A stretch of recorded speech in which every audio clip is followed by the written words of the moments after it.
After the break, I'll sit down with a professor and author who wrote a new memoir about his time in Cleveland as pastor of the Old Stone Church. You're listening to The Sound of Ideas. I'm Rick Jackson. We'll be right back.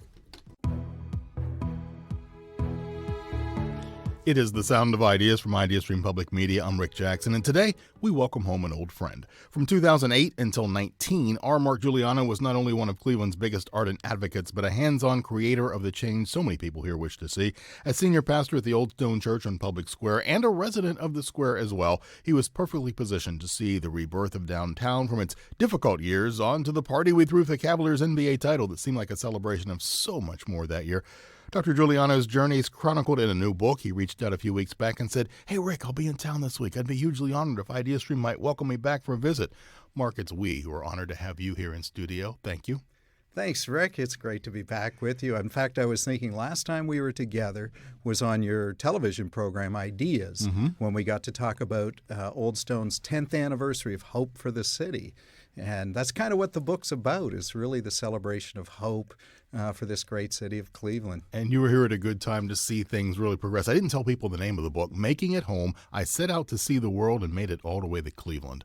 Great title. All the way to Cleveland, yes. And you know, part of that title came from the fact that I've known so many people who've never been to Cleveland, and I describe it to them, and they were like, "Really, Cleveland?" I said, "Come for a visit." And then they come to Cleveland, and they're shocked. "Wow, this is Cleveland? This is fantastic." It is. I just feel like sometimes we need to get the word out about what a great city Sometimes our biggest is. detractor is us. Yeah, that's a possibility. Folks, if you'd like to join the conversation, talk to Mark, 866-578-0903. Text us at 216-916-6478. Tweet us at Sound of Ideas or email soi@ideastream.org. So let's talk about the way you begin this book here. You're confused over why you wanted to come to Cleveland, instinctively knowing, though, that after years as a vagabond, years living in suburbia, you needed a place that was gritty, full of potential, rough around the edges, and through, a place where really you could heal and be healed. Yeah, a place where I could, at first I believed a place where I could find a home. And as it turned out, I believe I found a place I could make a home. I think I came thinking I was going to be the pastor of this great church down on Public Square, and I was, and thought I was coming to this great American city, and I did. However, during my time, I realized there were a lot of things that we needed to work on, and people were working on it. I just felt honored and blessed to be part of it, part of the good work that was happening here and the good work that started to happen even more. Joe Marinucci, the former CEO of downtown Cleveland Everybody Alliance. You worked with now is former, by the way. Yeah, I think so. He'll correct me on this, but I think during that time, and I sat as a board of trustee on the downtown Cleveland Alliance for two terms, 6 years. I think during that time, there's about $6 billion worth of economic development that happened downtown. There was a big push. In a theological way, I always said, look, if God could raise God's son on Easter morning, then God could raise a great city like Cleveland anytime. And so cover of my book has a little bit of a deflated football on it. It's not to give any player an advantage, but it's a reminder to me, and I hope to the readers, that what we really need to make our cities our homes is a kind of spirit, a belief that good things can happen here. And boy, I've really felt blessed to be a part of it from 2008 to 2019 in Cleveland. When I looked at the cover and I saw that deflated football, I thought, well, a deflated football is a good symbolism, but it can also be pumped back full of air and be its vital self again. Amen. Well, and air and breath and spirit and wind in the scriptures, it's all the same. And so to me, the work we were doing in the city was very much a spiritual work. And that doesn't necessarily mean a Christian work, but for me it was. But for others, it was I think it involved a great deal of spirit and belief. Since we've been away, Cleveland got hit with a double whammy. We watched the protests online, live streamed from some friends downtown, and then COVID, of course. And so I think Cleveland is the sort of city that has the gifts that are needed to bring the city back. Clevelanders have always had this great resiliency, sometimes a really great sense of humor, a bit of an edgy sense of humor.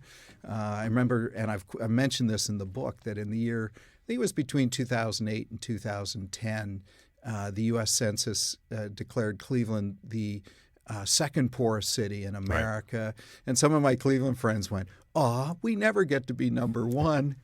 That's a Cleveland sense of humor. That is. Until Forbes came out and said, called Cleveland the fastest dying city in America. People don't like me to say those things, but I think when we're honest about where we've been, we can really celebrate the great things that we are. You are unabashedly a supporter of this town. You use the term Clevangelist frequently. I don't think you coined it, but it sounds good coming from a pastor.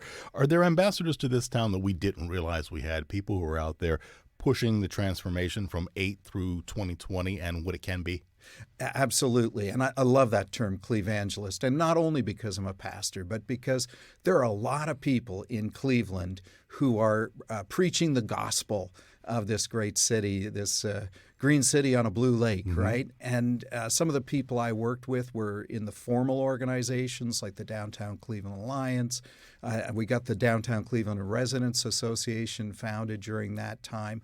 But there were also a whole lot of people who volunteered to help with the downtown eat and walk. I forget what the term was, but where people could get to see inside some of these developing apartments and condos, and people who are willing to invest in the city, to take a chance, spend some money, put some money here. I think about the Heinen brothers who opened the downtown grocery store. A gamble that paid off. It was a gamble, and I mean, it was a calculated gamble, but we didn't quite have the population to support it yet downtown. And yet they believed that with a grocery store, we could get there. We would build that resident population up. So from our business community to our politicians, sometimes who knew well enough to stay out of the way or support the work that was happening, to the residents themselves, and not just in downtown, but really throughout the city, who love the city and are passionate about Cleveland and want to see it thrive. The book, Making It Home, is divided into sections. The 5 sections we all seem to face at loss: grief, denial, anger, acceptance. Why'd you do that? Well, that was a suggestion of an editor who kind of recognized that what had happened for me during my time here in Cleveland was not only did I invest myself, but ultimately I burnt myself out. I grieved a lot. You had grief on both ends, coming and going. Yes, I had to grieve. When we left our former home, there was a lot of grief, saying goodbye to the place our kids grew up. But I saw it as a huge opportunity to work with some awesome people who are making Cleveland home. And it's a book that kind of speaks to those around the Rust Belt, around the Great Lakes. I've just finished about 4 weeks of a bit of a speaking tour where I've talked to other communities who are dealing with similar things. You know, Cleveland is transitioning from that industrial, car-driven kind of culture, steel town, to a really a center for health and health technology, and all sorts of other things that make it a city vibrant. You talk about how all of the cities that surround the lake are in this together: Detroit, Buffalo, Rochester, London, Ontario, how we can be a beacon because of our success. Detroit's had success too, but that we really have to face this thing as a unit. Absolutely. I think kind of the creative entrepreneurial spirit that's come out of these cities, the ability to be kind of spiritually and practically malleable, flexible, is impressive. And I think there's a lot we have to share with the rest of the country. I pray that we're not going into a recession that was going to hurt everybody. But Clevelanders know how to ride this kind of time. They think creatively. I've been very impressed with the way Cleveland continues to reinvent itself as instead of the 6th largest city in the nation, but one of the greatest mid-sized cities in America. It wasn't just the city that beckoned to you. It was this church, and I'm going to quote you a lot from the book. You wrote it, the building hummed with the very presence of God. You became an ambassador to all who would listen, driving people away with your facts and your love about the building, the congregation, the history, to the point where you called yourself an historical pain in the neck. And that love never really left you. Yes, and I feel that way both about the church and about the the city itself. And I'm, spoiler alert, I'm living in Savannah, Georgia now. But they hear me again, and they hear me talk about Cleveland all the time, and same with the Old Stone Church. It really is a beacon. In fact, your first two guests, one worked for CASE, one worked for the YMCA, and I did not miss an opportunity to say, did you know that Case University, Case Western, and the YMCA were both founded by Old Stone Church members?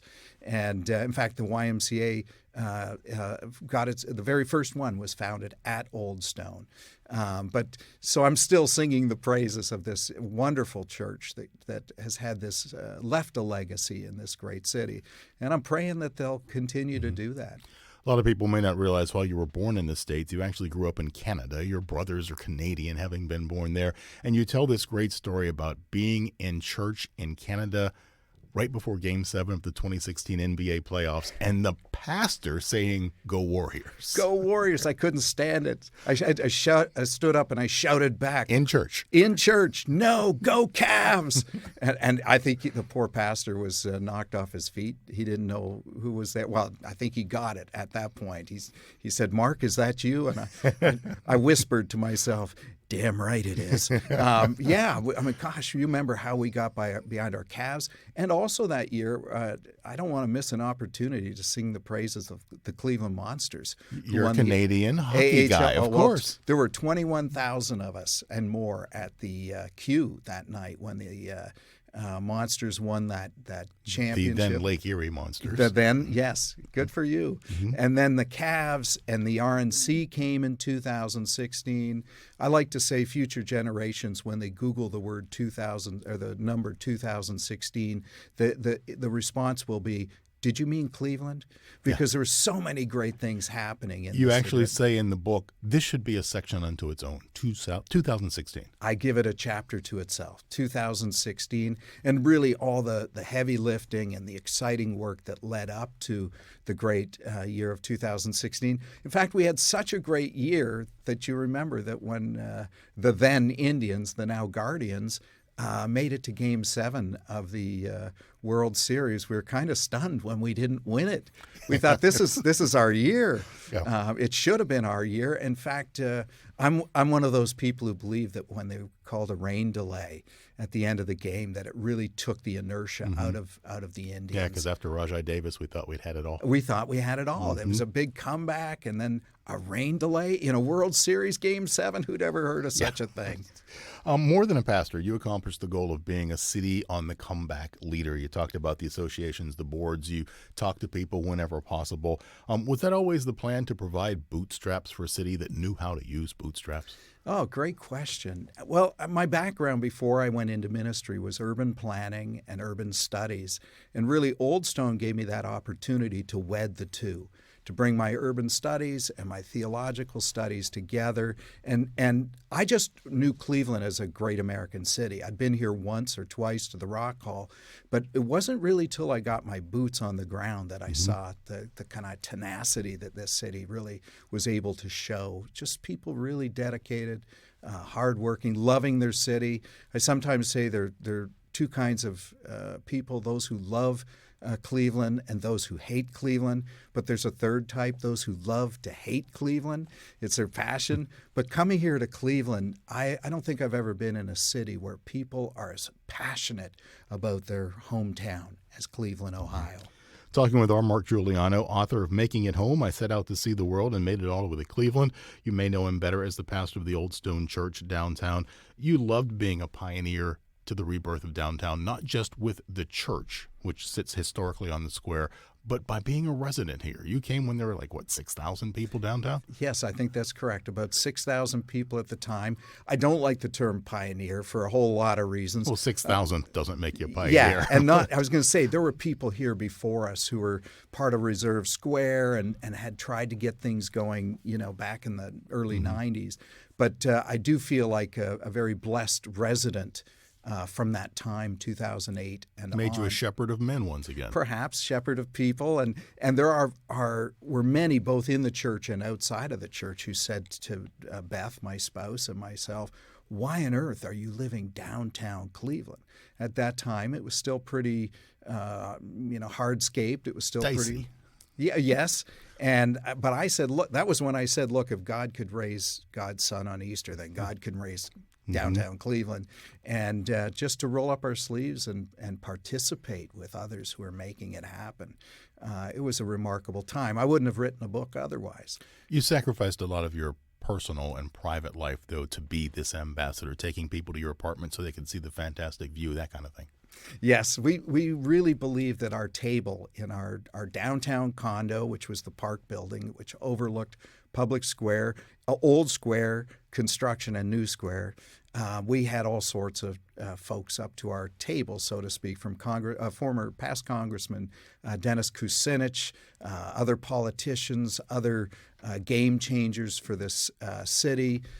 My friend Chris Ronayne had been up there. Chris was also a member of the church. I know Chris is running for office right now, so I won't get into Don't that endorse. Yeah, no endorsements. But we had one of the Architectural Digest top 10 innovators of 2013, a landscape architect named Deanna Belmori from New York, to our table. It was a lot of heavy lifting, a lot of hard work, but we just kept being fed by all these opportunities to connect people who are making a difference and helping us make it home here in Cleveland. Okay. We're going to close with an email that just came in. Tom says, some say the 2016 Cavs win wasn't supposed to happen. Skewed the universe into an alternate timeline, much like the alternative 1985 and Back to the Future, where Biff became president and the pandemic happened. I love it. I wish I could have had that. I would have quoted put that it in the my book. Yeah. The church itself, it still goes strong. You said its biggest problem is its grand history, trying to live up to itself. But that church is going to go on forever. I do, and I believe it. I've always said it's Cleveland's church. There is a really strong faith community there, but at least during my time, I believe the church was really for the people, and we worked very hard to open its doors, to bring in all sorts of different programs, speakers series, to connect while the RNC was on, just all sorts of things. And I know no endorsements here, but I do want to say that this coming Sunday is the very first Sunday for their new pastor, Reverend Stephen Blonder Adams. And I'll have to have him on. Yeah, you should. He's Okay. a great guy, and I wish him and pray for him and that congregation. We'll have to leave it there. Mark Giuliano, author and friend of Cleveland, always a Clevelander, even if you live in Georgia. Got a C on my heart. Okay, thanks so much. Tomorrow on The Sound of Ideas, we'll talk about the new 988 number intended to help people at risk for suicide. I'm Rick Jackson. Thanks for listening. We'll talk to you tomorrow.